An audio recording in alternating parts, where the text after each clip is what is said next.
Assalamualaikum warahmatullahi wabarakatuh. Salam sejahtera buat kita semuanya. Mudah-mudahan kita senantiasa dalam lindungan Allah Subhanahu wa taala. Oke, baiklah, pada kesempatan kali ini kita akan belajar matematika untuk latihan 4 kelas 8. Apa saja materinya? Mari kita perhatikan pembahasan soal-soalnya. Oke. Untuk soal yang pertama, perhatikan gambar di bawah ini. Ada sebuah segitiga siku-siku, ya, sebuah segitiga siku-siku di mana panjang sisi miringnya adalah C, kemudian alasnya B, dan sisi tegaknya adalah A. Pernyataan di bawah ini ada 1, 2, 3, 4. Pernyataan yang benar adalah titik-titik. Oke, baiklah. Untuk kasus pada segitiga siku-siku, ya, dia berlaku yang namanya teorema Pythagoras. Teorema Pythagoras. Apa itu namanya teorema Pythagoras? Oke. Teorema Pythagoras itu bunyinya adalah, coba perhatikan, ini ada tadi kan segitiganya ada dua buah sisi, ya. Sisi yang paling panjang kalau kita perhatikan ada A, B, C. Sisi yang paling panjang adalah C. Nah, ini patokannya, ya. Nah, kita lihat sisi yang paling panjang ini nanti kita kuadratkan dan bisa diperoleh dari jumlah kuadrat dari sisi-sisi yang pendek. Jadi teorema Pythagoras adalah sisi yang paling panjang ini C kuadrat itu sama dengan A kuadrat ditambah B kuadrat. Ini, ya. Kemudian kalau kita akan mencari nilai A-nya berarti A kuadrat sama dengan sisi yang paling panjang kan C, ya, berarti C kuadrat dikurangi B kuadrat. Begitu juga untuk mencari nilai B kuadrat, maka nilainya akan sama dengan sisi yang paling panjang adalah C kuadrat dikurangi A kuadrat. Itulah yang namanya teorema Pythagoras. Itu berlaku pada segitiga siku-siku. Nah, kita cek dari keempat pernyataan ini mana yang benar. Ini ada B kuadrat plus C kuadrat sama dengan A kuadrat. Padahal yang kalau A itu berarti C kuadrat dikurangi B kuadrat. Salah, ya, ini ya salah. Kemudian ada A kuadrat ditambah B kuadrat sama dengan C kuadrat. Benar, ya, ini, ya, benar. Dan untuk yang ketiga ada A kuadrat dikurangi B kuadrat sama dengan C kuadrat. Itu juga salah, ini, ya. Salah, karena C kuadrat itu penjumlahan dari A kuadrat ditambah B kuadrat. Ini kok malah dikurang, berarti dia salah, ya. Kemudian untuk yang B kuadrat itu nilainya sama dengan C kuadrat dikurangi A kuadrat. Maka dari keempat pernyataan ini yang benar adalah pernyataan 2 dan pernyataan 4. Jawabannya adalah yang C. Oke, mudah-mudahan bisa dipahami. Kita lanjut ke soal berikutnya. Oke, berikut ini adalah ukuran sisi-sisi dari 4 buah segitiga. Nah, ya, ada 4 buah segitiga. Sisinya itu macam-macam itu, ya. Ada yang pertama ada 3, 4, 5. Yang kedua ada 7, 8, 9. Ketiga ada 5, 12, dan 15. Dan yang terakhir adalah 7, 24, dan 25. Yang merupakan ukuran segitiga siku-siku adalah titik-titik. Nah, seperti yang kita bahas pada soal sebelumnya, yang namanya segitiga siku-siku itu berlaku namanya teorema Pythagoras, ya. Untuk memudahkan, teorema Pythagoras itu jumlah, ya, sisi kuadrat, ya, sisi. Untuk mengingatkan agar lebih mudah, teorema Pythagoras adalah sisi yang paling besar dikuadratkan sama dengan penjumlahan kuadrat dari sisi-sisi yang kecil ya. Coba kita cek satu persatu. Nah, ini untuk segitiga yang pertama ada 3, 4, 5. Sisi yang paling besar adalah 5 ya, berarti 5 kuadrat sama dengan 3 kuadrat ditambah 4 kuadrat. Kita cek apakah benar ya. Kalau dia benar berarti dia segitiga siku-siku. 3 kuadrat nilainya adalah 9, 4 kuadrat nilainya adalah 16, 16 ditambah 9 hasilnya adalah 25. Ternyata dia sama ya. Berarti yang pertama ini adalah namanya segitiga siku-siku. Kita cek untuk segitiga yang kedua. Ada 7, 8, dan 9. Panjang yang paling besar adalah 9. Berarti 9 kuadrat sama dengan 7 kuadrat ditambah 8 kuadrat. Apakah benar nanti hasilnya? Kita cek. 7 kuadrat adalah 49. Sedangkan yang 8 kuadrat adalah nilainya 64. Dan 9 kuadrat nilainya adalah 81. Kita jumlahkan 49 ditambah 64 hasilnya adalah 113. Oh, dia tidak sama ya, tidak sama. Berarti yang kedua ini segitiga yang kedua ini bukanlah siku-siku, bukan segitiga siku-siku. Selanjutnya kita cek untuk segitiga yang nomor 3. Ada 5, ada 12, dan 15.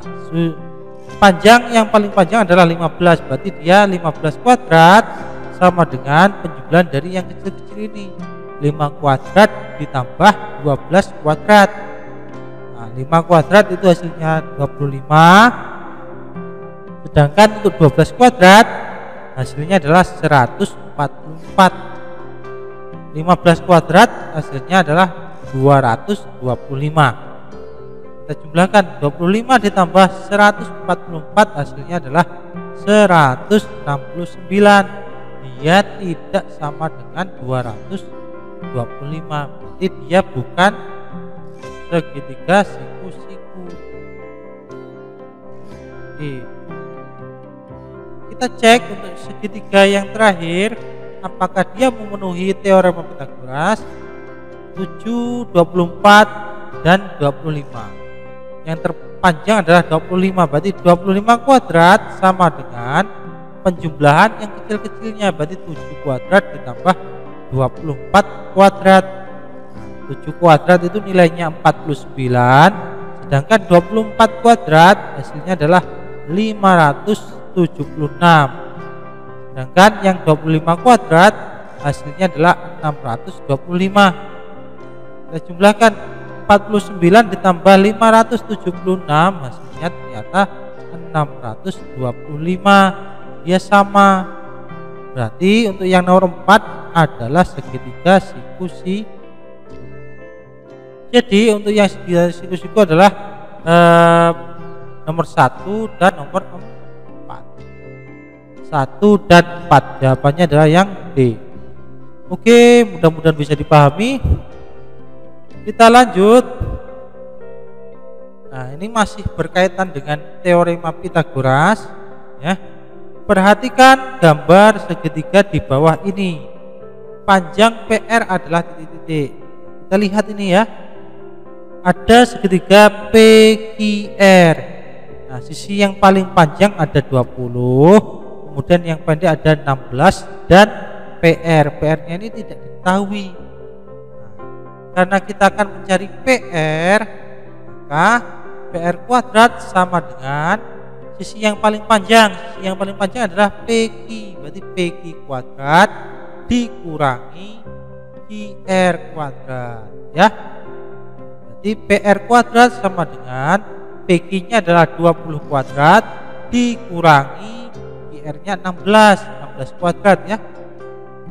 Selanjutnya 20 kuadrat, 20 kali 20 hasilnya adalah 400. Sedangkan yang 16 kuadrat, 16 kali 16 hasilnya adalah 256. Sehingga kita kurangkan ini ya, 400 dikurangi 256. PR kuadrat sama dengan 144. Sedangkan kita akan cari PR, berarti kita harus akarkan. Akar dari 144 adalah 12. Di panjang PR-nya adalah 12. Oke, itu ya. Mudah-mudahan bisa dipahami. Nah, kita akan lanjut ke soal berikutnya.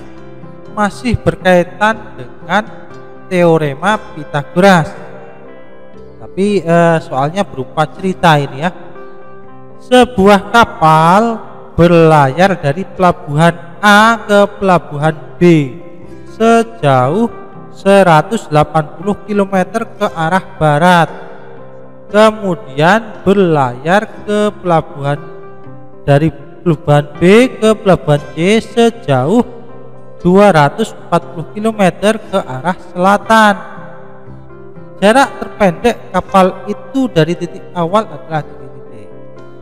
Kita buat ilustrasinya ya teman-teman. Ini arah angin, arah mata angin ya. Ada yang atas itu utara, timur, selatan, barat. Misalkan ini tadi ada pelabuhan A. Nah, dia pelabuhan A ke pelabuhan B. Arahnya ke barat, berarti ya arahnya ke barat ini ya. Sejauh 180. Kemudian ke pelabuhan C, arahnya ke selatan, berarti ke sini ke bawah. Sejauh 240 km. Oke, selanjutnya kita cari panjang dari AC. Nah, AC ini berarti kan panjang terpanjangnya ini ya nanti ya. Berarti AC kuadrat sama dengan AB kuadrat ditambah BC kuadrat. Berapa hasilnya? Nah, AB-nya adalah kita sederhanakan dulu, kita hilangkan nolnya supaya memudahkan ya, memudahkan dalam perhitungannya. Nanti sudah selesai kita balikkan lagi nolnya. 18 kuadrat ditambah 24 kuadrat. Sekarang nilai dari 18 kuadrat, 18 kali 18 hasilnya adalah 324. Sedangkan untuk yang 24 kuadrat hasilnya adalah 576. Nah, sekarang kita jumlahkan 324 ditambah 576 adalah 4 tambah 6 itu 10 ya teman-teman ya. 10 nyimpen 1. 2 tambah 7 9. 9 tambah 1 10. Nah, kemudian nyimpen 1. 3 tambah 5 8 tambah 1 lagi 9 ya. 9. Maka untuk yang AC-nya adalah akar dari 90. 900. Akar dari 900 adalah 30. Nah, kita balikkan lagi karena kita tadi hilangkan 01, balikkan lagi. Ya, AC-nya adalah 300 km. Oke, mudah-mudahan bisa dipahami. Kita lanjut soal berikutnya. Masih berkaitan dengan teorema Pythagoras. Sebuah tangga dengan panjangnya 2,5 meter disandarkan pada tembok. Jika ujung bawah tangga ke tembok adalah 0,7 meter, maka ujung alas tangga dari tanah adalah titik-titik. Kita buat ilustrasinya. Ini sebuah tangga, dia panjangnya 2,5 meter, kemudian jarak dari alas tangga ini tadi ke tembok sebesar 0,7. Yang ditanya adalah tinggi dari ujung atas tangga ke tanah. Nah, misalkan ada ini adalah A, kemudian ini adalah B, dan ini adalah C. Berarti untuk mencari A adalah A kuadrat sama dengan C kuadrat dikurangi B kuadrat. Berarti 2,5 kita kuadratkan, hasilnya adalah 6,25. Sedangkan 0,7 dikuadratkan, hasilnya 0,49. Kita kurangkan, maka hasilnya adalah 5,76. Maka kita cari nilai A-nya. A-nya adalah akar dari 5,76. Hasilnya adalah 2,4 ya. 2,4 meter. Itu ya. Mudah-mudahan bisa dipahami. Kita lanjut ke soal berikutnya. Andi menaikkan layang-layang dengan panjang benang 150 meter. Jika jarak Andi dan titik tepat di bawah layang-layang adalah 90 meter, maka ketinggian layang-layang tersebut adalah titik-titik. Oke, ini masih berkaitan dengan teorema Pythagoras ya. Ini ada sebuah layang-layang, ini panjang benangnya 150 meter, kemudian jarak bayangan ke Andinya itu adalah 90 meter. Berapakah ketinggiannya? Sama ya seperti kasus yang sebelumnya ini, berarti A kuadrat sama dengan C kuadrat dikurangi B kuadrat. C nya adalah 150, kemudian B nya adalah 90. Kita kuadratkan masing-masingnya. 15 kuadrat itu adalah 225, nolnya tambah 2. Kemudian 9 kuadrat adalah 81, kita tambahin nolnya 2 karena tadi ada 01 ya ini. Kita kurangkan, ternyata kita kurangkan hasilnya adalah 14.400. Akar dari 144 adalah 12, berarti untuk A nya ini adalah 120 ya, 120 meter. Kita lanjut. Nah, ini adalah bab tentang lingkaran dan unsur-unsurnya. Perhatikan gambar di bawah ini. Daerah yang diarsir merupakan titik. Nah, yang diarsir itu namanya apa? Oke, kita identifikasi satu persatu. Yang dari O ke B dan O ke A ini namanya adalah jari-jari. Ya. Kemudian ada garis lengkung dari A ke B. Garis A ke B, garis lengkung ini A ke B itu namanya adalah busur. Ya. Sedangkan ada garis lurus dari A ke B. Garis lurus A ke B itu namanya adalah tali busur. Sedangkan yang diarsir ini ya, perbatasan antara tali busur dan busur itu namanya tembereng ya. Ya. Nah, mudah-mudahan bisa dipahami ya. Oke. Sedangkan untuk yang juring yang mana? Juring ini misalkan ini ya. Ada, saya tambahkan lagi, ini ada ABC. Yang diarsir ini namanya adalah juring. Ya. Soal selanjutnya, perhatikan gambar lingkaran di bawah ini. Yang namanya apotema adalah titik-titik. Apotema yang mana? Oke, kita identifikasi saja. Dari O ke B ini namanya jari-jari. O ke A juga namanya jari-jari. Kemudian O ke C ini juga namanya jari-jari. Kemudian ada A ke C lewat yang lengkung ini namanya busur, sedangkan dari yang lurus ini namanya tali busur. Yang namanya apotema adalah yang ini teman-teman ya. Nah, ini dari O ke E. O ke E ini adalah apotema. Nah, selanjutnya, diketahui keliling sebuah lingkaran adalah 154 cm. Maka jari-jari lingkaran adalah titik-titik.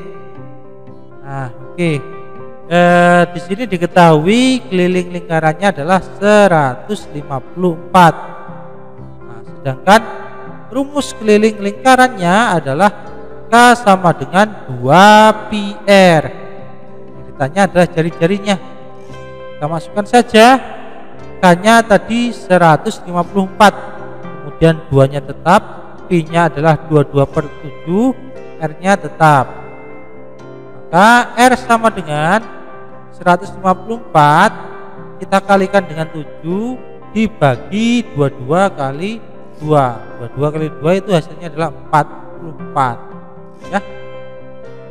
Sekarang 154 dan 44 kita bagi 2 ya. Kita bagi 2. Karena kan bagi 2. 154 bagi 2 hasilnya adalah 77, sedangkan 44 bagi 2 hasilnya adalah 22. Kita sederhanakan lagi. 77 kita bagi 11, 22 juga bagi 11. Maka hasilnya 7/2 ya. Kita kalikan 7 kali 7 hasilnya 49 dibagi 2 hasilnya adalah 24,5 cm. Itulah jari-jari lingkaran. Nah, oke. Selanjutnya di sini ada, perhatikan gambar di bawah ini. Ada sebuah lingkaran dengan AOB sudutnya sebesar 135 derajat dengan panjang jari-jarinya adalah 14 cm. Yang ditanya adalah luas juring AOB adalah titik-titik. Oke. Nah, untuk mengerjakan luas juring kita sebenarnya enaknya nggak usah pakai rumus, kita pakai konsep perbandingan senilai ya. Apa yang akan kita bandingkan? Yang akan kita bandingkan adalah besar sudut dan luasnya, luas juring dan luas lingkaran. Oke lah. Yang pertama kita cari dulu sudut AOB. Sudut AOB-nya adalah 135 derajat. Sedangkan untuk sudut lingkaran, penuh lingkaran ini besarnya adalah 360 derajat. Kemudian nanti untuk yang sudut AOB ini akan menghasilkan luas juring. Sedangkan untuk yang derajat lingkaran akan menghasilkan luas lingkaran. Itu ya, itu konsepnya. Permasalahannya adalah cari dulu luas lingkaran ya. Cari dulu luas lingkaran. Oke. Luas lingkarannya adalah L sama dengan PR kuadrat. Kita tadi sudah diketahui jari-jarinya 14 ya. Berarti P-nya adalah 22/7 dikali 14 kali 14. Nah, 14-nya bisa dibagi dengan 7. Hasilnya adalah 2. Berarti 22 dikali 2 hasilnya adalah 44. 44 kita kalikan dengan 14, hasilnya adalah 616. Ini adalah luas dari lingkaran. Sedangkan yang ditanya adalah luas juring. Ini pakai perbandingan. Berarti nanti kita bandingkan luas juring ke luas lingkaran. Nanti kemudian sudut juring ke sudut lingkaran. Ya, itulah ya caranya ya. Nah, luas juring dibagi dengan luas lingkaran sama dengan sudut AOB dibagi sudut lingkaran. Kita lanjutkan. Luas juringnya tidak tahu, kita tulis saja tetap dibagi luas lingkarannya adalah 616 sama dengan sudut AOB-nya adalah 135 dibagi 360, sehingga luas juringnya adalah 135 dibagi 360 dikali dengan 616. Itu ya. Kita Kita sederhanakan, ternyata didapat 3/5 dikali 616. Hasilnya adalah 231. Ya, jadi luas juringnya adalah 231. Oke, mudah-mudahan bisa dipahami. Kita lanjut soal berikutnya. Perhatikan gambar di bawah ini. Luas juring OAB, luas juring OAB ya adalah 16 cm persegi. Kemudian luas juring OCD adalah 48 cm persegi.